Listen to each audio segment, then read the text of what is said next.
Mga Karos, good morning po.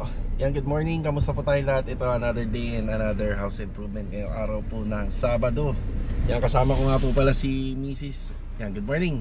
Good morning. Yan, bali araw ng Sabado, August 30. Bali ngayong araw po na to is payroll. Aboy, payroll tayo mamaya. Payroll. Yan, payroll. Ito mga Karos, napapansin nyo, lagi kong kasama si Mrs.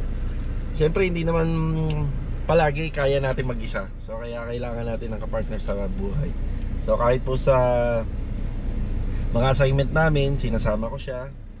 At saka tuturuan ko rin po siya mag-drive kahit ito automatic lang. Paunti-unti. So hindi naman po biglaan hanggang sa masanay. So siya nga pala mga Karos, naalala nyo, merong masakit dito sa liig ko na nagpahilot tayo doon banda sa kakilala namin manghilot ni Master Batang.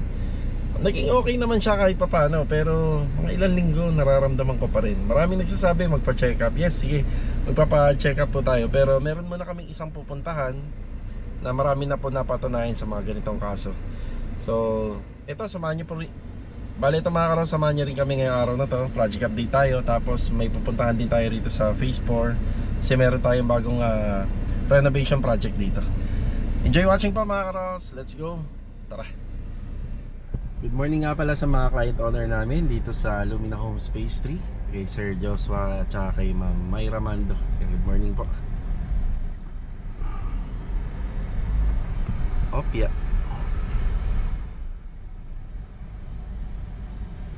Eh, mga kasama natin igib sila ng tubig.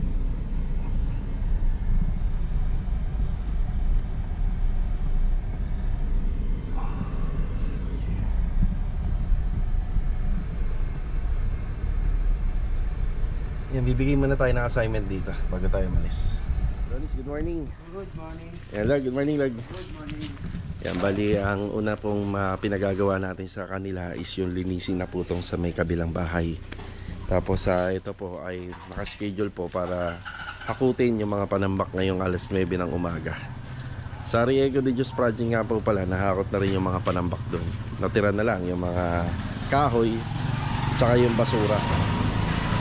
Yan, tapos after po nilang malinis to, itutuloy po nila yung mga nasimulan kahapon. So dito meron tayong 2x6 na pinakaano niya, magsisilbing sinepa niya o yung risers niya. Nagdadagdag pa kami sa ilalim no ng 2x3, kaya medyo lumapad po siya. So sa ngayon papawis muna. Yan, kailangan muna na nila tong pagtulong-tulungan kasi araw po ng linggo bukas. Yan, aabutan to nung may-ari ng bahay. Yan. Pag ganyan na lang. Diyan naman yung corner eh. Siya para lang ba rito? Rusty, good morning. Kuya Richard. So, unahin muna unahin muna natin yun. Yung sa kabila rin, ilalabas nyo na rin yung mga panambak doon sa kabila. Ilalagay na doon sa kalsada. So, ito muna yung pinagagawa natin sa kanila. Isang pala lang ba? Sa kabila doon. Kinuha ba? Yun lang, kinuha. Yan, bibili na lang ng pala si Rusty. Total naman, may panibago tayong project. Magagamit po yan doon. So sa ngayon, yung paglilinis muna ng area. Yan, may maghahakot nito hanggang tanghali. Yan, lilinisin na po nila yung area dyan sa kabila. Tapos ito, saan natin, mamaya, magiging malinis na rin to. Lang muna ng pala si Rusty. Yan, pagtutulong-tulungan lang nila panambak natin. Bali ito yung tulay sa papuntang Gentry, galing dito sa punta. Baboy, magbigay ka dyan. Sige, bigyan mo. Yan. Sige pa. Yang mga tao na nandyan, ang silbi nila ay kontrolin po yung yung papunta rito at saka papunta sa kabilang side. Kasi medyo maliit nga lang yung Isa lang yung pwedeng dumaan. Oo, isa lang yung pwedeng dumaan. Ako dito na ako bibigay sa kabila. Kahit pa paano magbigay tayo kasi nakakatulong sila. Thank you po. Diba? Sila yung nagko-control. Umulan man o umaraw, nandyan sila. Hindi naman sila authorized talaga na gawin yung bagay na yan, pero maswerte na rin tayo sa mga dumadaan dito dahil meron kagaya nila. Diba, kahit magkano lang, pag bumalik tayo, ganun pa rin, tulong na rin sa kanila. Diba? Kung wala sila, ang hirap. Hindi natin alam kung makakapasok agad tayo dyan o hindi.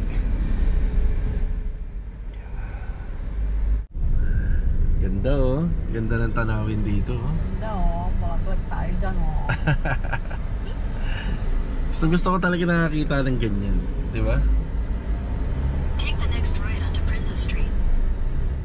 Bali, nandito na kami sa Bella Vista, Barangay Santiago, General Trias, Cavite. Meron ako laging kausap dito, si Sir. Pero hindi ocular yung pinunta namin dito. Bali yun nga, may pupuntahan ako na magte-therapy sa leeg natin. Yan, magpapakonsulta, papacheck up. Tapos kung kaya nang i-therapy ngayong mismo, ngayon na mismo. Yan, napakalayo pala nito. Layo. Hindi na. Paikot-ikot. Oo, parang nagpunta tayo ng naik nito, no? Baka nga mas malayo pa eh, no? Kasi Simula sa atin. isang diretso lang eh. Oo nga eh. Okay, yun. Malayo po ang Bella Vista sa mga taga dito na nanonood sa aming YouTube channel and Facebook. Kung pwede nga lang lahat eh, di ba? I-accommodate natin. Alam, hindi naman talaga Oh, hindi pwede. kaya. Hindi kaya. Hindi kaya. Pangit din naman kasi kung kukunin mo na kukunin tapos sabay hindi rin naman pala kaya. Eh di parehas lang magkakaroon ng problema. Oo, tama. So, anong sinabi ng Google? Ang tanong, saan tayo magtatanong? Eh, kailangan na natin magtanong kasi andito na tayo sa... Hindi, yung cluster 5 sabi mo, di Oo, ba? kailangan magtanong tayo kasi andito tayo sa loob ng subdivision. Sige. Sa loob ng Buena Vista na tayo. Dito sa Glen Wellness. Ayan. Tara. Ganito muna. Ayan. Kamaya din tayo sa loob. Ayan. Bali mga karawas, okay na po kami rito. Ayan. Maraming salamat nga po pala kila Doc tsaka kila Ma'am. Yan, God bless. Yan, maraming salamat. Ayan, bali ang ginawa po sa atin, holistic alignment intensive procedure therapy. Yan po yung ginawa sa atin. So maraming nagsabi at nag-suggest dun sa comment section natin dito sa YouTube channel na magpa-check up. Yun naman po yung ginawa natin. Una, syempre, akala lang natin na stiff neck lang, massage, hilot. Pero hindi yun na kasi siya nawawala ng more than 3 weeks na, pa 1 month na, no? Hindi nawawala. So syempre nag-aalala din kami dahil marami tayong ginagawang project tsaka sa kalusugan. So babalik po kami rito for second session araw ng Wednesday. Ayan ang kagandahan mga Karawas. Dati yung kamay ko hindi ko naaabot sa flooring. Pag inaabot ko siya ng medyo nakatuwad. Ngayon naabot ko na siya. Gumanda na yung daloy ng paghinga natin, yung blood circulation at saka yung pagsasalita. Medyo hindi na tayo hinihingan. Siyempre, mayroon pa rin tayong kailangan sundin na payo nila. Kailangan natin mag-diet. Siyempre, konting exercise at laging uminom ng Red Doors. Hindi, inom tayo ng mainit or maligamgam na tubig. Warm water tuwing pagising ng umaga, 2 baso. Yun ang payo nila. Yan, medyo matagal tayo rito. Magbibigay tayo ng project update sa mga ongoing project natin mamaya. Let's go. Tara. Yan, shoutout po sa Glen Wellness. Yan. Dito yan sa may General Trias, Bella Vista. Bella Vista. Tara. Balik na mga karos, time check 2:33 PM. Yan. Nandito na tayo sa bahay. Yan, umulan kanina. Nagbibigay na tayo ng update sa mga ongoing project natin dito. Yan, bali more on Lumi na lang tayo ngayong hapon. Riego de Dios project and Anayana, bali hindi na ho natin muna mapupuntahan. Tapos payroll tayo. Kaya ako na lang po muna yung mag-update mag-isa.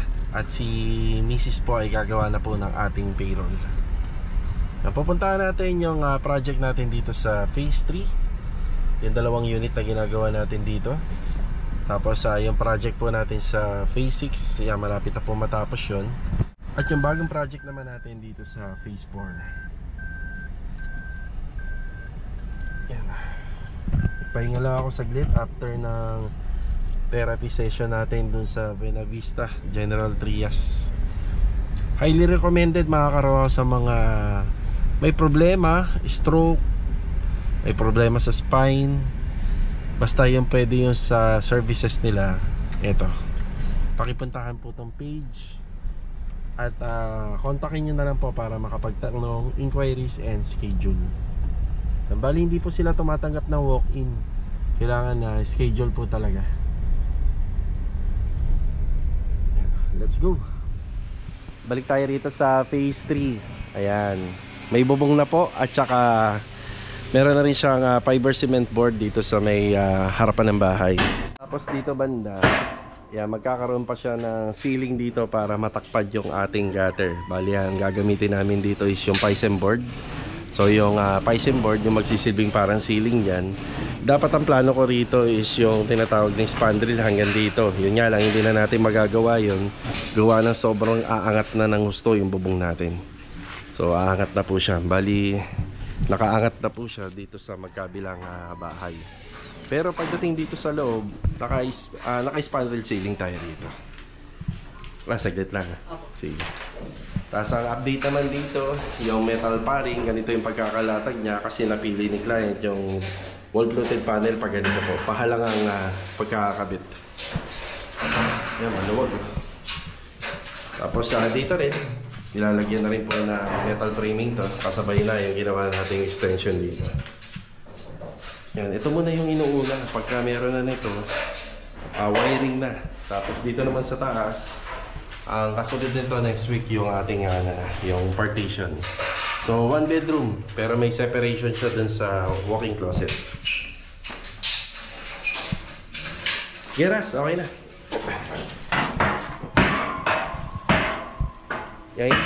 Hintayin na lang po natin na matapos to, na maubos. Yan, maubos po ng maghaharap ng panambak.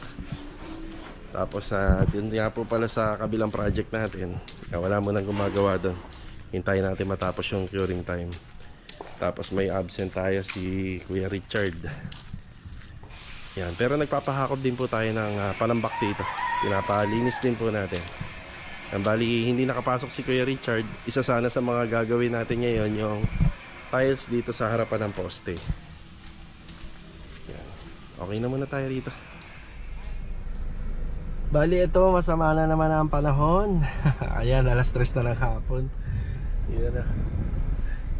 Okay, meron nga pala akong nabasa sa comment section. So habang ito nagda-drive tayo, papunta na tayo ng phase 4. Yan. Siya nga pala yung project natin sa phase 5. Ang hinihintay po dyan si Kuya Dindo. Parang last day na po yata ni Kuya Dindo bukas. Araw po ng linggo. Nagsuggest ako sa kanya kung wala naman po siyang gagawin, kahit pumasok siya half day. Yan yung project natin sa phase 6. Yan, malapit na po natin ma-turnover yun. Bali last day niya bukas. So bukas is turnover natin sa contractor. Tapos ako naman turnover ko by Tuesday or Wednesday naman sa client owner. So ito, may nabasa tayo. Marami daw talaga nalulugi na mga nangongontrata or contractor kapag ganito yung bare months or ang panahon ay laging umuulan or bumabagyo. Bali ang comment ko rin po doon sa nag-comment, yes, tama po kayo kapag nagkamali po ng computation. Kung tutuusin lang, mas maganda magpagawa talaga ng summer kasi dire-diretso ang trabaho, wala pong nagiging additional fees dun sa contract. Kasi mga karos, kapag nagpapagawa ka po talaga ng maulan, lalo na yung mga buwan na laging bumabagyo, umuulan, talagang meron pong reason si contractor. Mapapansin nyo po dun sa labor cost or manpower niya, may tinatawag na miscellaneous fee. So nagpapadagdag po sila dun. So understood naman yun, kasi minsan talagang mabagal ang trabaho. Kaya pagdating po ng nasa kalagitnaan or patapos na, halos wala ng budget si contractor kasi naubos na dun sa kakapasahod. So kami naman ni client, napaliwanag ko rin po yan sa kanila, lalo na kapag papagawa kayo medyo maulan. Kaya bonus talaga, pinakamagandang magpagawa ka talaga yung summer season. Yun talaga, kung gusto mo talaga magpagawa, summer season talaga, dire-diretso ang trabaho. Pero may mga disadvantages din, kasi kapag ka umuulan at may tulo yung bubong, madaling maaayos. Yun ang kagandahan, di ba? Madali siyang maaayos. Yan, dito muna tayo sa phase 4.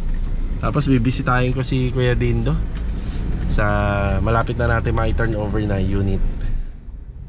Okay, kanina nandyan nga pala sila Master Batang. So nagpa final retouching na rin po siya dun sa mga aluminum na mga pinagawa po natin sa kanya. Let's go, tara. Dito na tayo sa phase 4 project. Bale, isa to sa mga bagong ginagawa natin na project ngayon. Yan, shoutout nga po pala kila Sir and Ma'am Gian Ichiabari. Yan, God bless at maraming salamat po sa tiwala niyo po sa buong tropa sa Lee and Akaki Builders. Bali dito, clearing and excavation. Yun ang pinagagawa po natin dito. Tapos ito, mapapansin nyo lang, masyadong mataas yung lupa nila rito. Napakataas po. So nakikita ko baka umabot to ng 3 hanggang 4 na hakot ng panambak. Yan, nag-start pa lang po kami sa likod. Yan, bagong project. Bali, ang pinagagawa po nila is extension dito sa harapan. Tapos dito sa side corner area, kukunin na natin yung kalahati rito. Tapos enclosed na po yung wall nun hanggang dun sa dulo. Tapos pagdating dito, medyo hindi naman po talaga kakasya talaga ang sasakyan dito, pero nagpalagay sila ng 2-door gate, tapos isang service gate pagdating dun sa dulo. Naka spandrel ceiling, roofing renovation. Ito, bali sinasuggest ko na sa mga nagpapagawa, pag magpapagawa po ng extension ng bahay, kailangan isa na lang po yung bubong simula rito hanggang dulo. Kagandahan doon, makokorek pa natin yung bubong, bagong bubong. Tapos yung bagong bubong po ay makapal na.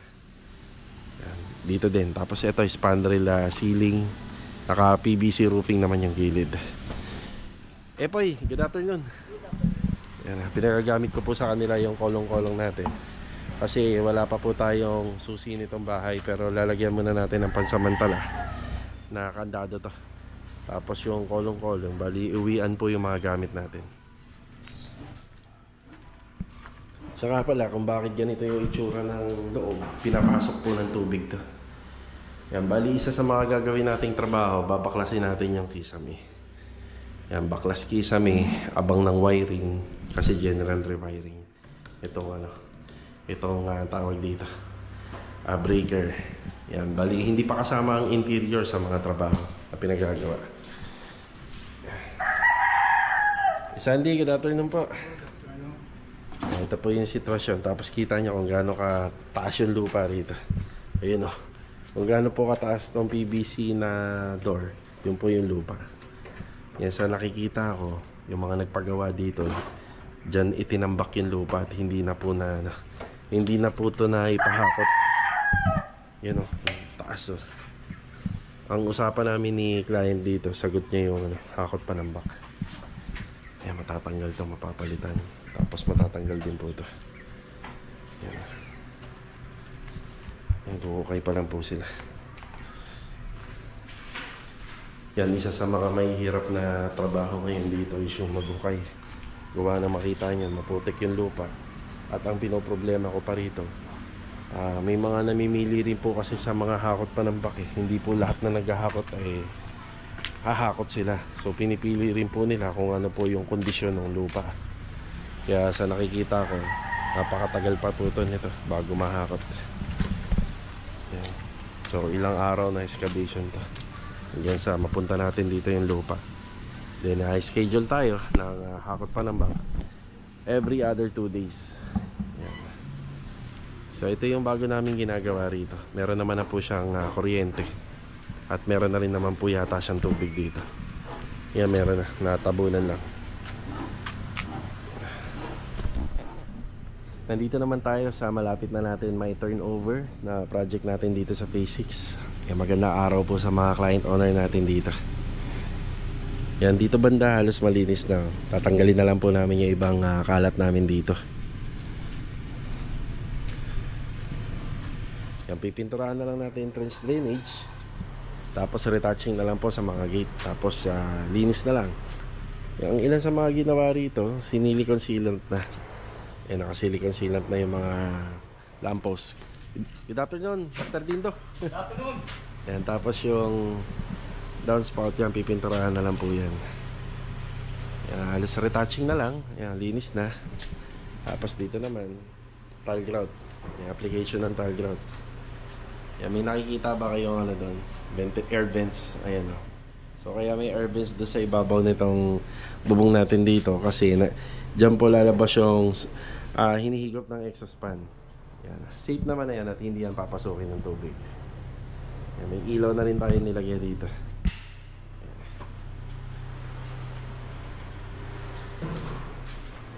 Yan, dito sila Master Batang kanina. Nag-retouch na sila, kuya. Sila Batang, no? Okay na, no? Linis na lang pala. Tama si Sir. Sina? Sandy. Aha. Anong nandiyan yung kulong-kulong? Sige, sige. Papalipat namin ako doon. Sige. Tulong lang ako sa kanya saglit. Nandun nga pala, nandun sa phase 4. Ang kolong-kolong. Saglit lang ako na. Yan, linis na. Pwede nang paupahan. Nakikabit na rin to. Ang purpose talaga nito, dapat to sa ano to? Sa... Yan. Yan, dapat sa bar counter. Kaso nga lang, hindi na muna pinagawa ni client. Okay na. Yan, bali bukas si Master Dindo. Papasok pa po siya bukas. Araw ng linggo.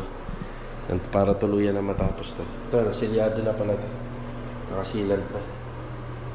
Linis na.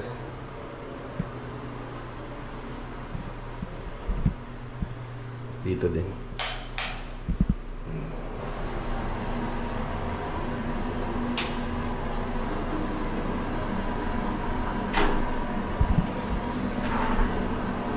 Lock.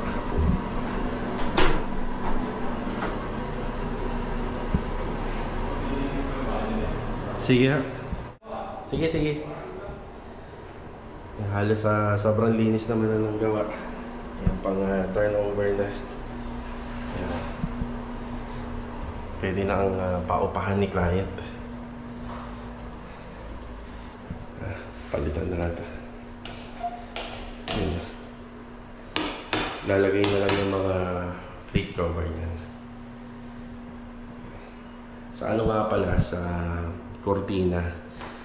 Siguro baka magpo-provide yung ano na, yung uupa.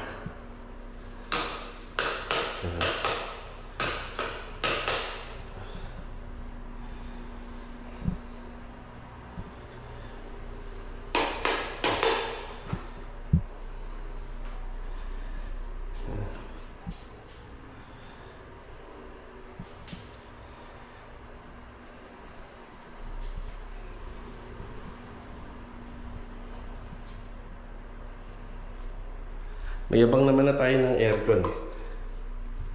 Kung sakaling lagyan ng aircon yung titira. Pero sa kasunduan ng may-ari tsaka ng uupa, yun ang hindi natin alam kung sagot ba ng uupa yung aircon. Gusto nila magpalagay. Yan. Bali yung renovation na to mga karos, napakasimple lang po nito. Yung mga pintuan dito at hamba, hindi naman po namin binago. Yung ceiling, hindi naman namin binago. At saka yung mga pader. Ito pa rin po yun. Ang nagdala lang talaga dito, pintura. Yan, luminis siya tingnan dahil sa pintura.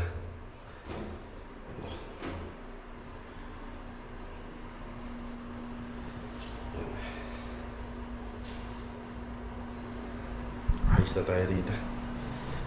Meron tayong bagong project at meron din tayong bagong ita-turn over na project. Yan. Bali, last day bukas hanggang maghapon sa project natin dito. Yan.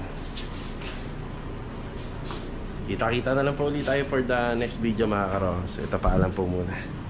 God bless po sa ating lahat.